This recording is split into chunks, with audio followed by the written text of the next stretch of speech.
दिव्य दृष्टि प्रतापगढ़ राजांकर पोशाक पत्र कचाकची करुथाए सुबल।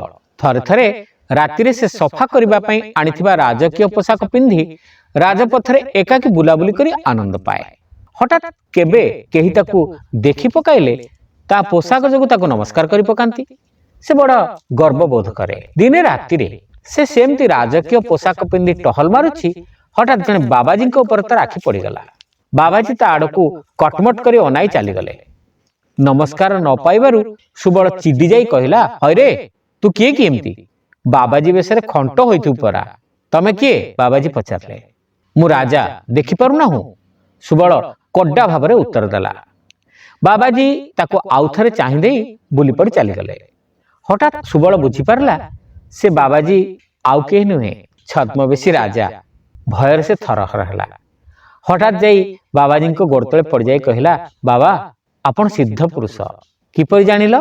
छद्मवेशी राजा पचारले। आपण चाहि देई बुझीगले कि मु राजा नुहे, सेथिपाई मते खातर कले नाही। मु प्रकृति रे राजांकर सेवक। आपणकर दिव्य दृष्टि आगरे धरा पड़ीगली। राजा हसी दे चली गले। गपटी केमती लागिला आमको निश्चित जणाइबे। आमर चैनल जदि आपण माने नुआ तेबे सब्सक्राइब करने को भूलिबे नाही।